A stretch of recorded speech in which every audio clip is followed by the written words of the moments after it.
our next keynote brings us to the Indian Air Force, the sword arm that has redefined both offense and defense in Operation Sindoor.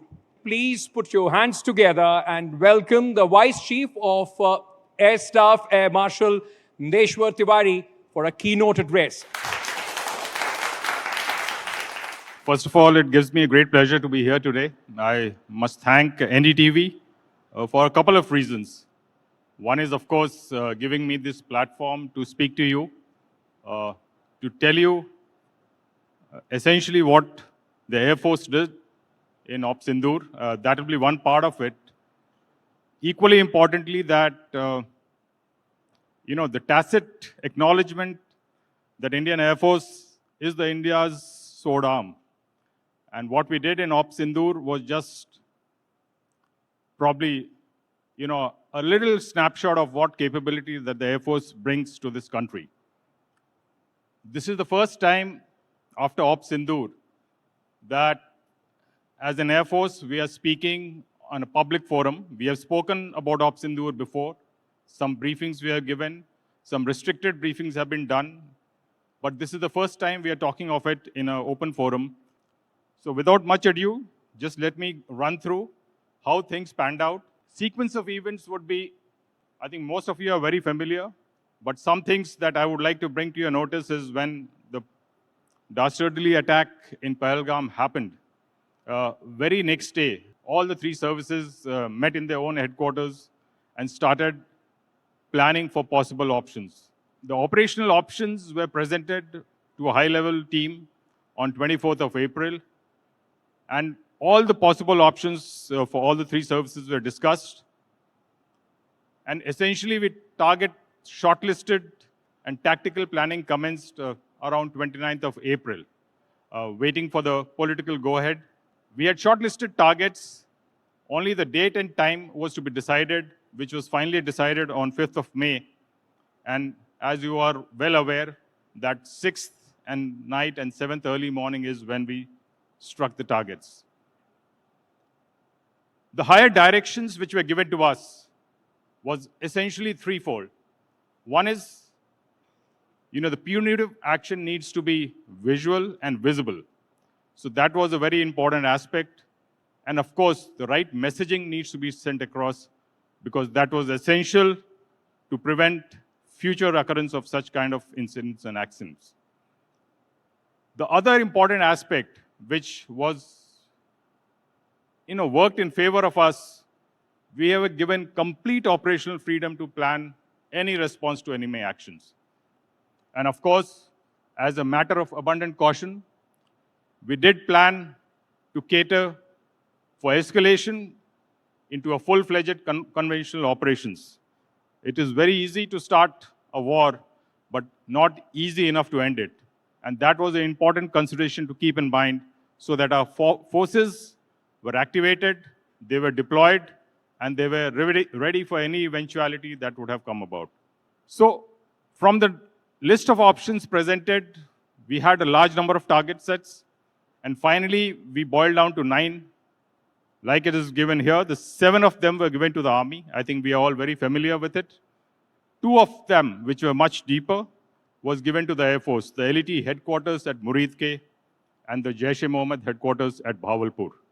And these were the 2 targets for which we did comprehensive planning of various types of weapon profiles, essentially to key element of surprise, redundancy, and ensuring that, the one chance that you get, you don't miss any of the targets that we had planned. So just to take you in the background, this is how the Muridke headquarters, which is the LET headquarters, looked. We had essentially picked up 4 points in this based on intelligence and inputs. The administrative block and the markers, 2 of the main residential quarters of the leadership. And this was provided to us. And based on this, we had selected our weapons and, of course, the profiles. This is just one short video of the UAV, which we had launched to take. You can see already one bomb has struck, and the second one is striking right behind it. This is Muridke, and the video was taken live while we were actually carrying out the operations. Some of the videos, this is the first time we are showing it in public. Something similar we had planned at Bhavalpur. Again, this was much more deeper. It's 100 kilometers. So we had the challenge of bomb damage assessment, and we had catered for satellite passes to ensure that we are able to get, the requisite degree of confidence that the target has been taken out. So you can see for yourself that this is how it happened. Some of the weapons that we benched, the building is totally damaged. And of course, this is the markers where we put in 2 bombs into the target. And both went through. And you can make out that it is actually at 2 floors. The bomb has gone through even the 2nd floor and impacted well below. So we were obviously ready for a response. And that was expected that it will happen. And it came about that very evening, started at around 8 o'clock in the evening. We had a large swarm of drones coming from across the border, probably more than 300, interspersed with a lot of loitering ammunitions, which were basically armed drones of EHA class.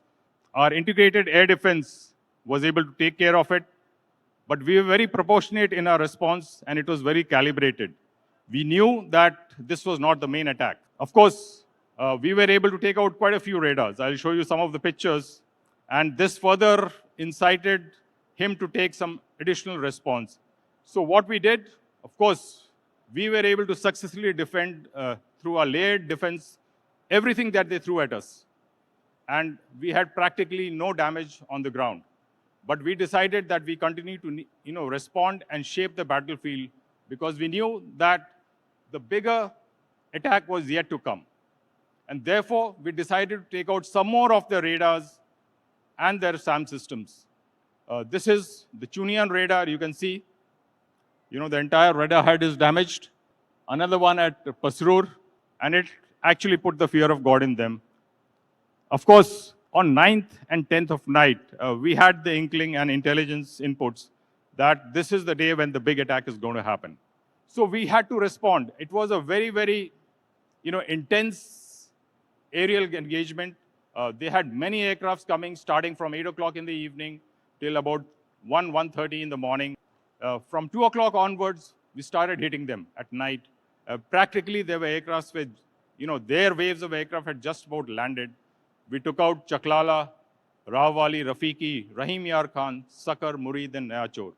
This is a key takeaway for us, that in less than 50 weapons, we were able to achieve conflict domination. Please remember that credible deterrence is essential in this multipolar world. Like Teddy Roosevelt had said, you should speak softly but carry a long stick. It is very, very important that that stick is credible. And I can assure you that the Indian Air Force will not only present a robust defense, we will also take the battle to the enemy. Thank you. Thank you so much, sir. It was absolutely fascinating, a privilege to see some of the things which have been put across for the first time. And in TV parlance, as we say, this is NDTV exclusive coming to you from the Defense Summit. Thank you so much. It's been an absolute honor to hear from you. All right, taking the proceedings further, from acquisitions to policy frameworks to private sector innovation and joint ventures. Our next panel will explore how India can strengthen its defense ecosystem and accelerate self-reliance. And taking this conversation further is my colleague, Shiva. Round of applause, ladies and gentlemen, for our guest, please. This was actually an incredible start to the NDTV Defense Summit. You couldn't have asked better than the Vice Chief of the Air Staff, who's just off a Sarvottam Yudh Seva medal, provide very, very specific takeaways from a warfighter's perspective. And I think that clears the deck so beautifully for this conversation that I'm privileged to moderate here at the summit, because this is about industry. Thank you very much, gentlemen, for being on this panel. Good to see you all. The mood is upbeat, especially after Air Marshal Tiwari's presentation, which we're going to, pick up on, because it's difficult to ignore some of the very specific things he said. Mr. Priyadarshi, I'd like to start off with you. to sort of lay the groundwork for us. We've got this incredible crucible called Operation Sindoor, which was a test case, but it was so much more than that. From an industry perspective, can you lay out the contours of how industry not only played an incredibly important role, but the big takeaways for what the next transformation is going to be and what the expectations are? Sir. Thank you, Shiv, and thanks to NDTV too. Look, I'm probably the outlier in this wonderful panel you have. You've got people who are in the defense production sector, and I'm just the head of a very small infant think tank. But think tanks have an advantage. We can be blunt, and we must be blunt, and we can actually form the bridge between conveying the concerns of industry to government, and then really push government, not as an interested party, but as a think tank representing the defense sector as a whole, to ensure some of those changes. So if you are asking me, what is the way ahead? There are 5 or 6 very, very important things that the government must do. There are immense delays for various reasons, some of them probably justifiable, but others not justifiable, of delays in procurement. And I think that really has to be completely overcome. Because look, defense manufacturing, especially from the perspective of Viksit Bharat, is not the big guys alone. We've got to focus on the backward linkages being provided by the MSME sector, by the SME sector. And I think there is this wrong notion, like I said, about perception, that the defense sector does not need financial help. Oh, they're making a lot of money. Completely wrong. You do need financial assistance for the defense sector, from the big guys to the middle guys to the small guys. You need viability gap funding. So there is a lot that needs to be done. But as a think tank today, I'm probably here more to take notes and then come up with a white paper for the government. Thanks. I'm glad you mentioned that, Mr. Pradarshi, because the 3 companies represented here are already doing that incredible thing of plugging into the global supply chain, and they've got incredible experience of doing all that. Mr. Ramchandani, your perspective, sir, at this crucial juncture, in terms of the importance of partnerships, what is that sweet spot? Give us your perspective. Like you said, the need for collaboration today is much more than ever, in terms of that the landscape is changing so fast. If we really want to industrialize and leapfrog, we need to put the entire ecosystem together. So the entire gamut is there, and of course what is unfolding now is that wonderful world of startups and innovators whom we have to bring into our fold, and who are also very crucial for what is going to happen in the future. Now, the need for level playing field, I guess the challenge is there has to be one trust. And I think all speakers spoke about it. The fact that there has to be collaboration that has to happen literally on a daily basis, where you're looking at a program to happen. Level playing field, essentially, a lot of battles have been fought and dealt with, especially with foreign OEMs part of the story. I think 2016, especially after 2020 and 2022, is when we have really looked at Indian, companies contributing to deliveries. Now, the challenge between defense PSUs and private sector, I guess the government will have to take that call and ensure that everybody is given an opportunity to play. What we have witnessed in the last 10 years is a volatility in terms of a requirement existing today and vanishing tomorrow. And it's understandable because of the evolving needs, what's happening in the domain of warfare, but should not be driven by the whims and fancies of the person sitting on the table. So having clarity of how the next 10 years will look like, with the key priorities coming from Army, Navy, Air Force, will actually set the direction for the industry also. That's number one. Number two, we are just embarking on this journey of Atmanirbhar Bharat. I think we need to be given a little bit of time in terms of confidence to build the ecosystem ground up, and opening up the sector again to the global OEM too soon, too fast, in the name of global buy, filling up the inventory, we are going to kill the whole Atmanirbhar Bharat initiative. So there's already a conversation that should we be reaching out to the global partners and giving relaxation on Make in India, I think should not happen. Because even the Honorable Prime Minister, Honorable Defense Minister are very clear that the only way to Atmanirbharta is to push self-sufficiency. So there is a path ahead that needs to be navigated. The very, very valuable lessons from Operation Sindoor are there. The inclination is there, like we've heard from the leaders and the policymakers today. And I can assure you that all of your words, of course, are reaching all of them through the NDTV Defense Summit. So thank you, gentlemen, for being here. Very, very specific, very prescriptive, and it gives us a sense of what we can expect going forward. Thank you very much. Thank you very much.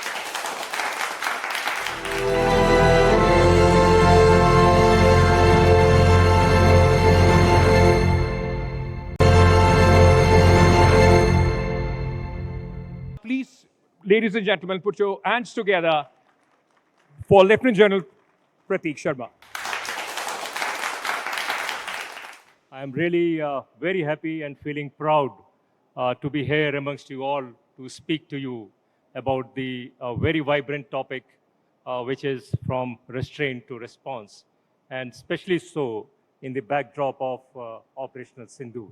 Operation Sindoor has demonstrated our capability to execute a swift and a very decisive response. I am also reminded of the poem by Ramdhari Singh Dinkar. I will quote, which is from Veer. सच है विपत्ति जब आती है कायरों को ही दहलाती है सूरमा नहीं विचलित होते क्षण एक नहीं धीरज खोते विघ्नों को गले लगाते हैं कांटों में राह बनाते हैं I think soon after this terror strike came very specific and very clear political guidelines and a clear strategic directions which were given to all of us. And the directions were very clear to undertake punitive strikes through precision engagement and target the perpetrators of this heinous crime and also create a deterrence in the mind of the Pakistan and Pakistan Army. So as our Honorable Laksha Mantri today morning had mentioned that all this is done not with one day's preparation. It's a long duration and every day's a toil in these hard and harsh weathers and the climatic conditions and operational scenario. And that's how we deliver. As far as Indian Army is concerned, Chief has already given out his very clear roadmap for decade of transformation. And we are working from 2023 to 2037 to achieve this decade of transformation. And this decade of transformation is being achieved under 5 pillars. One is jointness and integration.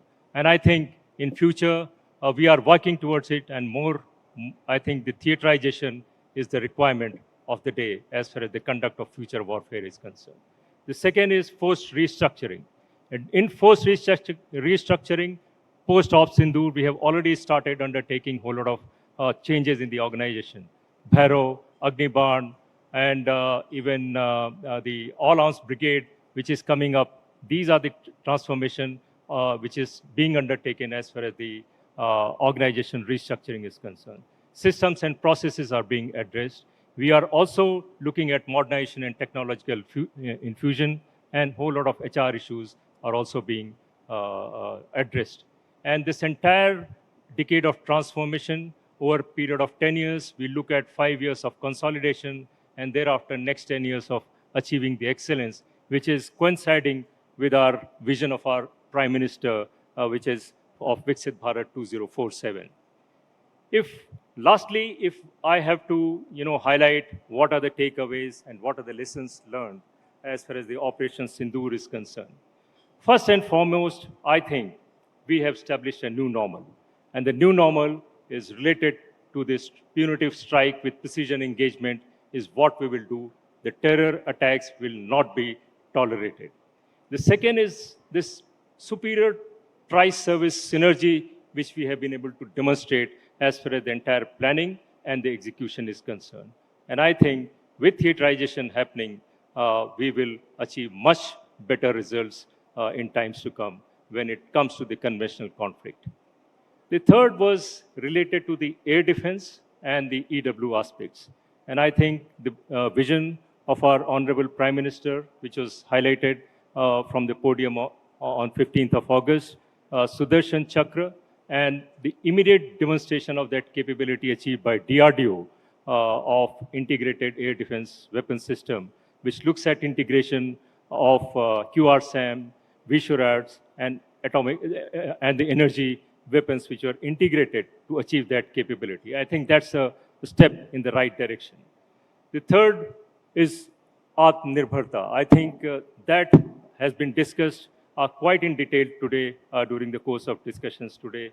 And I think finally it will be the Sashakt, Surakshit, and Atmanirbhar which will give us the capability to fight the future wars. The core tenets of the response strategy have already been defined in the political resolve and the political directions which have come, and has been very clearly stated, which talks about that terror attack on the Indian territory will not be tolerated. The government and the terrorists the terrorist attack and the government who supports it, they'll be treated as one as far as the targeting is concerned. India will no longer be deterred by the nuclear blackmail. So with these types of directions, I think we are very clear that we will continue to retaliate when it comes to terror strikes. There is a Raksha Mantri during his talk in Ran Samvad had stated about the triangle and the triangle of technology, strategy, and adaptability. I think on these three things we will continue to work so that we become a superior army in times to come to deal with the challenges ahead. War in the counter-terror dimension, in fact, puts to test the entire gambit of the time calculus. And let me assure all of you, as military, as Indian Army, we continue to maintain a high state of preparedness, and we are prepared to deliver as and when the need arises. And with that, I end my talk.